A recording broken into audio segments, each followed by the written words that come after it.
नमस्कार। तो बने रहिए बादल एक्सप्रेस के साथ। मैं हूं दीपक बौद्ध। हम बात कर रहे हैं मुरैना मध्य प्रदेश की, जहां पर गांव हिंगोना खुर्द के पास में एक गांव है दौजी का पुरा। वहां पर एक विवाद बाबा साहब डॉक्टर अंबेडकर की 134वीं जयंती पर देखने के लिए मिला है। आपको बता दें कि पूरा देश जहां बाबा साहब डॉक्टर अंबेडकर की जयंती बड़े ही हर्षोल्लास के साथ मना रहा था, तो वहीं बाबा साहब डॉक्टर अंबेडकर की जयंती में कुछ अड़चन डालने वाले लोग भी सामने आ गए। आपको बता दें कि बाबा साहब डॉक्टर अंबेडकर जयंती का जुलूस निकालकर लोग अपने घरों के लिए घर पर लौट रहे थे। इसी क्रम में हिंगोना खुर्द के लोग भी अपने गांव लौट रहे थे। साथ ही साथ वहाँ दौजी के पुरा पर कुछ युवा अपना डीजे बजाते हुए निकले, तो वहाँ पर जातिवादी जो लोग हैं, खासकर गुर्जर समुदाय के लोग, जिन्होंने डीजे को रोक लिया और कहा कि चमारो आप ऐसा डीजे नहीं बजाओगे और ये गाने नहीं बजाओगे। इस प्रकार की बातें जब वहाँ पर हुई तो कहा सुनी कि बाबा साहब डॉक्टर अंबेडकर की जयंती, हम लोग डीजे बजा रहे हैं, आपको कोई आपत्ति नहीं होनी चाहिए। इसी बात को लेकर गुर्जर समुदाय के लोगों ने एकजुट होकर जाटव समाज के लोगों पर मारपीट के साथ साथ अवैध हथियारों से फायरिंग करना शुरू कर दी। इसमें फायरिंग हुई। फायरिंग में एक व्यक्ति यानी एक लड़के की 25 वर्ष की उम्र, जिसकी मौके पर ही मौत हो गई। मौत में आपको बता दें कि बच्चा ग्रेजुएट बच्चा 25 वर्ष का, एक पुलिस की तैयारी करने वाला युवा जवान, उस समय उसको 3 गोली लगी। 3 गोलियों के साथ वो दुनिया में नहीं रहा, मौके पर ही मौत हो गई। उसके बाद जाटव समुदाय एक हो गया। मौके पर पुलिस भी एकत्रित हो गई और बॉडी को उठाने से वहाँ इनकार कर दिया, लेकिन उसके बावजूद ही समझाने के बाद पुलिस प्रशासन की बात को मानकर जाटव समाज के जो संजय जाटव की उस समय मौत हो चुकी थी, संजय जाटव को उठाकर पुलिस लाई और वहाँ पर जाके उसके बाद उसको पोस्टमार्टम हाउस में रख दिया गया, क्योंकि वो डेथ हो चुकी थी।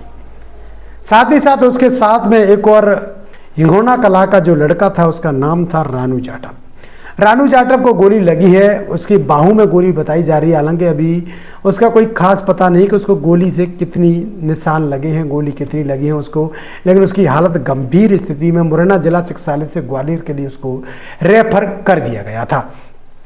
इसी क्रम में आज सुबह तमाम नेतागढ़, चाहे वो कांग्रेस के हों, बीजेपी के हों, बहुजन समाज पार्टी के हों, भीम आर्मी के हों, तमाम नेतागढ़ मौके पर पहुंच गए। वहीं पुलिस बल भी मौके पर बड़ी स्थिति में तैनात रहा, क्योंकि जाटव समाज मुरैना जिले में 7 लाख की जनसंख्या में करीब पाया जाता है। यहाँ पर बड़े बड़े आंदोलन जाटव समाज ने किए हैं, क्योंकि 2 अप्रैल जैसा आंदोलन, एक बड़ा आंदोलन जाटव समाज का मुरैना में बड़ा हो गया। इसी को देखकर पुलिस ने भी अपनी चौक चौबंद व्यवस्था रखते हुए समझाने का प्रयास किया। इसी क्रम में वहां पर एक बड़ी पंचायत की स्थिति बन गई और वहां पर अपर कलेक्टर सीबी प्रसाद से बातचीत होना शुरू हो गई। मुरैना के अपर कलेक्टर सीबी प्रसाद से नीटू सिकरवार, जो कि पूर्व विधायक हैं, साथ ही पंकज उपाध्याय, जो कि वर्तमान में जोरा के विधायक हैं, सुमावली से बसपा से चुनाव लड़े कुलदीप सिकरवार मौके पर मौजूद रहे बसपा के प्रदेश अध्यक्ष रमाकांत पिप्पल, जिला दीपेंद्र बौद्ध, साथ ही भीम आर्मी के मनोज सैमिल, अशोक बूटा, सबने समिति के तमाम नेतागढ़ वहां पर मौजूद रहे। भीम आर्मी के नीरज चंसोरिया, रणवीर जाटव, सुनील रामपुरे, तमाम नेतागढ़ सामाजिक वहां पर पहुंच गए। तमाम समाज के नेताओं ने जब ये बात करी तो फिर पुलिस प्रशासन और प्रशासन के बीच में एक बात रखी गई कि पीड़ित परिवार को और मृतक परिवार को क्या न्याय दिया जा रहा है। इसी को लेकर अपर कलेक्टर सीबी प्रसाद ने कहा है कि जो मृतक परिवार है उसको करीब 4.5 लाख, 4.25 लाख रुपए जो मिलते हैं अनुसूचित जाति आयोग की तरफ से मृतक होने कर, तो वो दिए जाएंगे। साथ ही कलेक्टर के द्वारा सरकार को रिकमेंडेशन करके 5 लाख रुपए की मुआवजा राशि और दी जाएगी। वहीं 5 से 6 लाख रुपए नेतागढ़ों ने, सामाजिक कार्यकर्ताओं ने एकत्रित करके करीब 6 लाख रुपए की राशि एकत्रित की गई है। यानी उसके बाद बात करें तो हथियारों में 3 शस्त्र लाइसेंस अपर कलेक्टर सीबी प्रसाद के द्वारा उनको मुहैया कराने की बात कही गई है। वहीं आपको बता दें 2 लाइसेंस जो गंभीर रूप से घायल व्यक्ति, उसके परिवार को भी 2 लाइसेंस के लिए पूर्व विधायक नीटू सिकरवार, साथ ही जो विधायक पंकज उपाध्याय हैं जोरा के, उनके द्वारा ये बात कही गई है कि 2 विधायक के द्वारा भी 2 लाइसेंस दिलवाने का काम किया जाएगा। साथ ही साथ इस मौके पर शारदा सोलंकी, जो कि मुरैना की महापौर हैं, वो भी मौके पर मौजूद थी और उन्होंने भी अपनी बात रखी और समाज के बीच में जब ये बात कही तो उन्होंने कहा कि जब तक मैं महापौर हूं तब तक कलेक्टर रेट पर या जो भी मुआवजा राशि मिलती है उस आधार पर एक बच्चे को जॉब में रखा जाएगा अगर वो तैयार हो तो। इस पर भी सहमति बनती हुई नजर आई, लेकिन प्रशासन की तरफ से लोगों का कहना था कि प्रशासन एक शासकीय नौकरी दे जिससे उसका परिवार चल सके, क्योंकि बच्चा जो भी तैयारी कर रहा था पुलिस की, और उसके कई बार इससे पहले भी वो फिजिकल निकाल चुका है, पेपर निकाल चुका है, उसकी क्वालिफाई होने में थोड़ी ही कमी रह गई, यानी नॉर्मलाइजेशन में रह गया। इन सभी बातों को लेकर एक बड़ा मंथन चलता रहा लगातार लंबे समय तक। हमने बातचीत करने की कोशिश की अपर कलेक्टर सीबी प्रसाद से, तो उन्होंने यही बताया कि जो शासन प्रशासन के नियम अनुसार जो कार्रवाई है वो की जाएगी और साथ ही साथ वहाँ पर जो मुआवजा राशि है वो भी दी जाएगी। 9 लाख की मुआवजा राशि, 3 बंदूक लाइसेंस दिए जा रहे हैं। वहीं बात करें तो दीपाली चंदोरिया जो कि सीएसपी मुरैना है, उनके द्वारा भी कहा गया है, दीपाली चंदोरिया के द्वारा के जो आरोपी पक्ष हैं उनमें 10 लोगों के खिलाफ एफआईआर दर्ज की गई। 10 में से 3 को तुरंत रात को ही गिरफ्तार कर लिया गया है।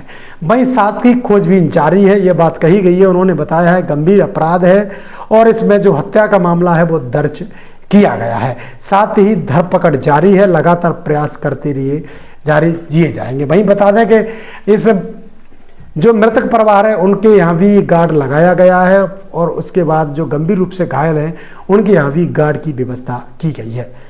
इस पर प्रदेश अध्यक्ष रमाकांत पिप्पल ने नाराजगी जताते हुए एक बड़ी बात कही है कि जिस प्रकार से दलितों पर अन्य अत्याचार जो बढ़ रहे हैं, यानी इसमें एक राजनीति की बात भी है। राजनीतिक संरक्षण में पड़ने वाले जो लोग हैं, राजनीतिक संरक्षण लेके जो लोग बैठे हैं, उनसे कहीं ना कहीं अनुसूचित जाति, अनुसूचित जनजाति, पिछड़ा वर्ग, आम जो लोग हैं, गरीब तबके के लोग, उनको हमेशा ही खतरा बना रहता है। माफियागिरी का राज है जहां पर जो मोहन यादव की सरकार है उसके द्वारा कहीं ना कहीं दलितों के साथ अन्य अत्याचार जो बढ़ रहा है उसको कहीं ना कहीं रोकने में असमर्थ रही है। इससे पहले भी कई दलितों के साथ अत्याचार होते हुए नजर आ रहे हैं। इस पर तमाम बसपा के नेताओं ने अपनी बात रखी, जिलाध्यक्ष दीपेंद्र बौद्ध ने भी अपनी बात रखी और तमाम बातें कहते हुए उन्होंने लास्ट में फिर उसके बाद पोस्टमार्टम किया गया। पोस्टमार्टम करने के बाद डेड बॉडी को वहां से रवाना किया गया और गांव में जाकर मुखाग्नि अंतिम संस्कार पुलिस की चाकत चौबंद व्यवस्था में। हालांकि यहां पर भी एक दिक्कत आ रही थी, करीब 2 से 2.5 किलोमीटर दूर शमशान घाट है जिसको लेकर भी असमंजस की स्थिति बनती हुई नजर आई। भीम आर्मी के मनोज सैमुअल के साथ लगातार तनातनी का माहौल बनता हुआ नजर आया। इस पर उनका कहना था कि जब ये पूरी ही बेड जो गवर्नमेंट की है तो इसमें कहीं भी बॉडी को जलाने की अनुमति दी जाए, लेकिन प्रशासन इस पर राजी नहीं हो रहा था। उनका कहना था लगातार कि ये जो बॉडी है वो शमशान घाट में ही जलाई जाए, लेकिन कहीं बात करते हुए फिर जिला कलेक्टर और पुलिस अधीक्षक की बात की गई, तब उनके द्वारा कुछ आश्वासन दिया गया। उसके बाद बॉडी को घर के पास में ही शासकीय भूमि पर उसको अंतिम विदाई दी गई। इसी के साथ बहुजन समाज पार्टी तमाम भीम आर्मी तमाम लोगों की यह राह है 15 दिन के अल्टीमेटम के अंदर अगर प्रशासन इस पर एक बड़ी कार्रवाई और इस पर काम नहीं करता तो फिर एक बड़े आंदोलन की भी रूपरेखा बन सकती है। हालांकि किस भी सदी में बाबा साहब डॉक्टर अम्बेडकर के गाने बजाने पर अगर इस प्रकार का विवाद सामने आता है तो कहीं ना कहीं सरकारों को इस बात पर ध्यान देना चाहिए। बाबा साहब डॉक्टर अम्बेडकर स्वर्णिम भारत की ओर बढ़ रहे हैं। मोदी जी कहते हैं कि हम एक ऐसी सदी की ओर बढ़ रहे हैं। वहीं मोहन यादव कहते हैं कि मोदी जी के नेतृत्व में एक बड़ी अच्छी सरकार चल रही है देश में, लेकिन दलितों की हालत पर आज भी चिंतनीय विषय बना हुआ है।